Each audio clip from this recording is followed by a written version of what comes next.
Okay, so another Dubai video. Mega projects, check. 20 billion US dollars. Yep, seems about right. Okay, so what's this then? It's got to be the world's biggest something. Maybe an island. Oh, a sewer. Oh. Okay, well. It turns out the blingiest city on Earth has a plumbing problem, and it's one that is taking to the streets. So, in an attempt to avoid being up a creek without a paddle, the extravagant Emirate is splashing its cash on a mega project that you won't see on the cover of a tourism brochure, and one you definitely wouldn't want to park your Ferrari next to.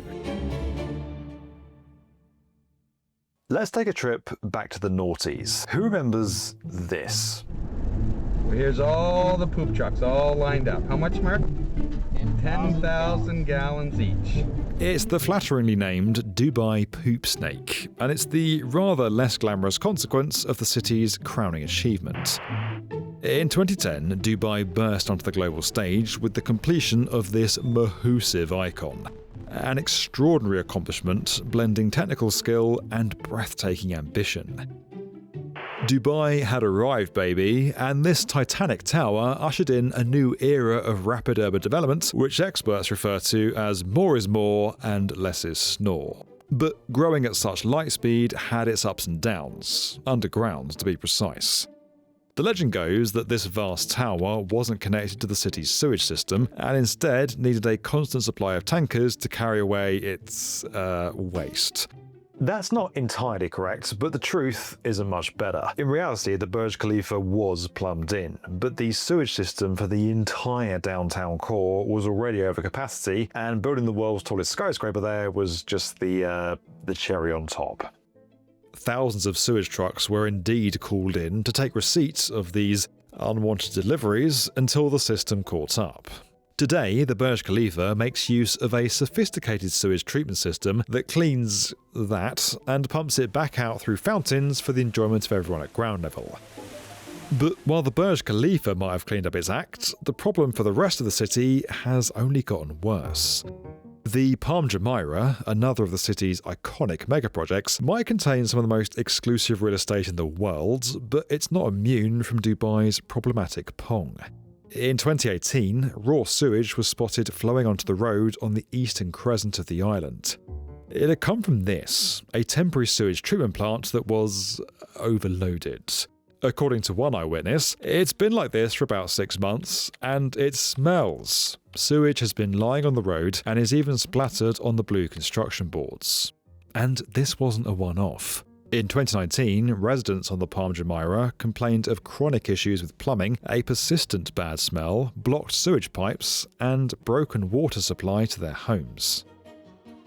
But the most dramatic impact of the city's poor plumbing came in 2024.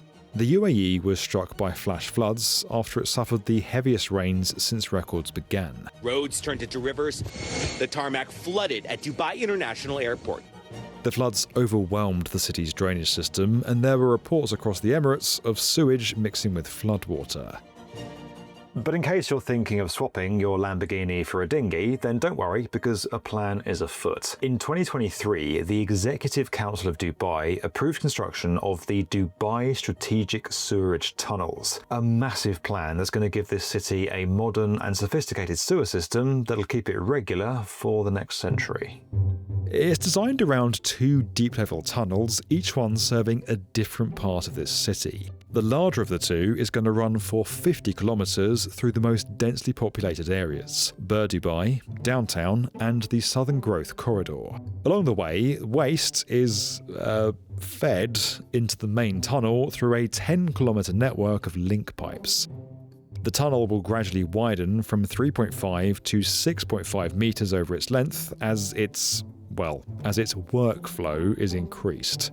Once waste falls into the tunnel, the call of nature is going to be assisted by, nature. Built at an angle, the tunnel will gradually drop by a depth of 90 meters, allowing gravity to keep things moving. Eventually, everything is going to arrive here at a new pumping station in Jebel Ali, where the cargo is going to be lifted the final few meters into a sewage treatment plant before being cleaned and then reused. The second half of the system serves the Dera district, the area that houses Dubai International Airport and many of the city's famous souks. Here, a shorter 25-kilometre tunnel is going to run from Palm Dera to a new facility here at Al Wasan. Construction is split into 4 different phases. The first contracts were signed with construction companies in 2025, and no official completion date's been set, but it's likely to be finished in the early 2030s. At an estimated $21.8 billion, it won't come cheap, but it is going to give Dubai the gold standard of waste management, the Rolls-Royce of sewers, if you like. I wonder what the chances of me owning a Rolls-Royce is. No, there's got to be more to it than that.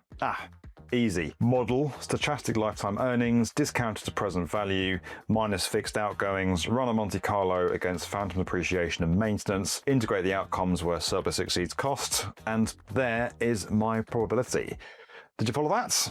Well, if you didn't, then you need today's video sponsor, Brilliant. It's a great learning platform that I use all the time to brush up on stuff I really should know, like calculus, or other subjects that I'm just curious about, like advanced geometry. If you're anything like me, you'll love the idea of challenging yourself to learn something new, but find the idea of sitting down with a textbook incredibly dull. That's exactly what Brilliant is built for. It's there to help you learn in a way that suits you. Courses are split up into small modules that you can dip in and out of, or binge for a whole evening. This course on likeness and probability is great because it takes something that feels intuitive and gives you a much more rigorous understanding of it. It starts off with the most basic form of predictions, and before you know it, you're into really complex compound probabilities. Which reminds me, I should be getting my Rolls-Royce in... No, never mind. Don't worry about me though. Check out the link below or scan the QR code on screen to try Brilliant for free for a full 30 days. And as a viewer of the B1M, you can also get yourself 20% off an annual premium subscription. I really rate it, and you'll be doing us a big favour as well, though I can't make you any promises about luxury supercars. Now, where were we? Oh yeah, sewers. The design is similar to London's new mega sewer, which opened for business in 2025. The Thames Tideway tunnel runs for 25 kilometres from west to east, over 60 metres beneath the city. When the Dubai strategic sewerage tunnels are complete, they'll replace much of this city's existing infrastructure while increasing its wastewater capacity by 700% and managing some 20 million cubic metres of waste every day. But if it's such a good idea, then why has it taken so long, and what's there at the minute? Well, first, we've got to rewind a bit. It's hard to overstate just how much Dubai has transformed since the early 2000s. The Burj Khalifa was just the latest in a string of spectacles designed to transform this place from a sleepy trading post into a global destination, and crucially in doing so, wean itself off its dependency on oil. And in case you didn't get the memo, it worked. In just 11 years from 2008, Dubai's population doubled. And in the period between 2003 and 2023, its economy quadrupled. Huge sums of money were spent on lavish baubles as this place became the glitzy, love it or hate it city that everyone can see today. But as real estate agents in questionable suits made their fortunes, the city was becoming a victim of its own success. Power cuts became common as the grid struggled with demand. As motorways were thrown up to accommodate the ballooning population, neighbourhoods became cut off, creating an urban planner's vision of hell. And of course the problems weren't just above ground. Now, before we go any further with today's video, we need to stop everything because I have got some very big news that I am finally allowed to share. Last year, Penguin Random House asked me if I'd like to write a book. I said yes, I've written a book, and here it is. It is called Mega Builds, 10 Colossal Construction Projects That Will Change Our World. Over the last 10 years, I have had a front row seat to some of this planet's most incredible construction projects, and they are all in here. I've written about them. I've gone deeper than I've ever gone before in any video, story, or any kind of like long form documentary. This is behind the scenes. It's up close and personal. It meets the teams, it's the human stories, it's the engineering in detail. It's my personal experiences and some of the calamities I've had along the way getting up close with these projects. I have really enjoyed writing this. Some of my mates have been like, oh, nice, who ghost wrote that for you? No one. I can't afford a fancy ghostwriter. Me. I wrote this. Every single word of this has come from my head into my laptop and then into this book, all for your reading pleasure. Guys, I never thought I could write a book, but I have, and obviously I'm biased, but I actually kind of think it's quite good. It is available to pre-order now. The link is below. Pre-ordering is incredibly important. Basically, my entire future happiness depends on you pre-ordering this book. So guys, if you love the B1M, if you love these stories, if you love learning more about construction in a down-to-earth way that's easy to understand and can be read by anyone, go and pre-order my book, Mega Builds, today.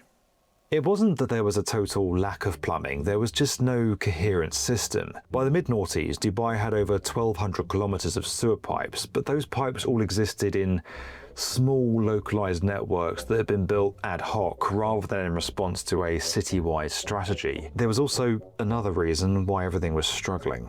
Instead of using gravity to wash the effluents downhill for treatment, they relied on a network of over 150 pumping stations to keep waste flowing through the pipes. It's a massively inefficient way to run the system, requiring huge amounts of energy to operate. Today, 30% of the city's carbon emissions come from the power needed to keep these stations running.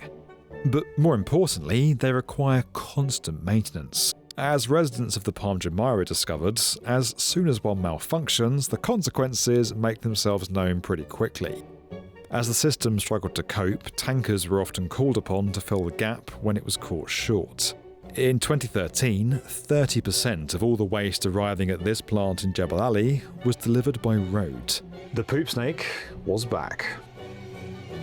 Queues were so bad that drivers were sometimes left waiting up to 24 hours to deposit their load, while others took matters into their own hands. After an initial nervous few minutes, they told us that dumping is routine.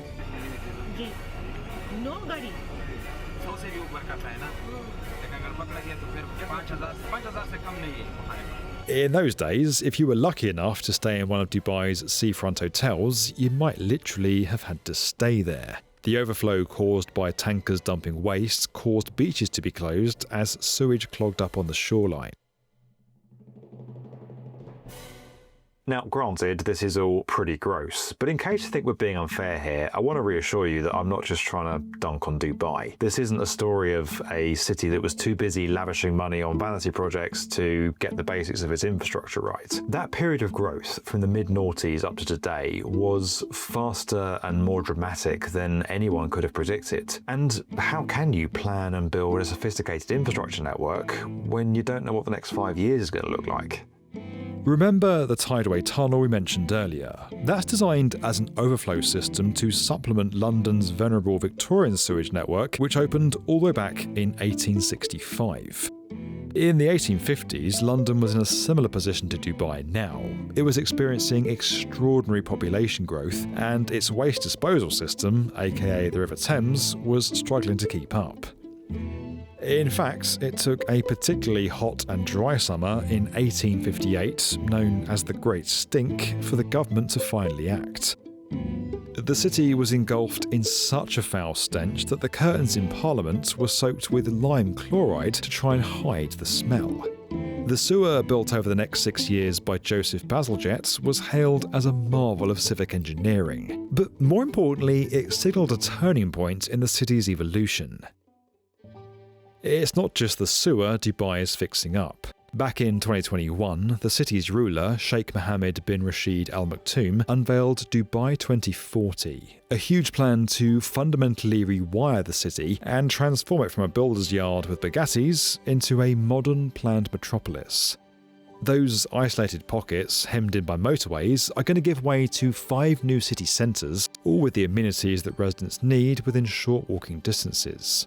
3 existing areas are being redeveloped into mini-city centres, and 2 new ones are being built from scratch. $680 million is being spent on 8 million square metres of green corridors for pedestrians and cyclists, and a new metro system is going to put half the city within 800 metres of a station, making public transport a viable way to get around.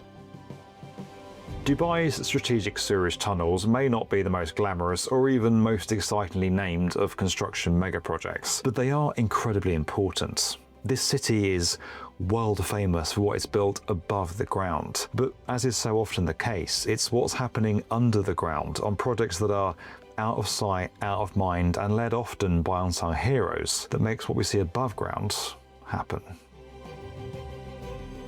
Today's video was sponsored by Brilliant. Don't forget that you guys can learn for free on Brilliant for a full 30 days by going to brilliant.org/the B1M, scanning the QR code on screen, or clicking the link in the description.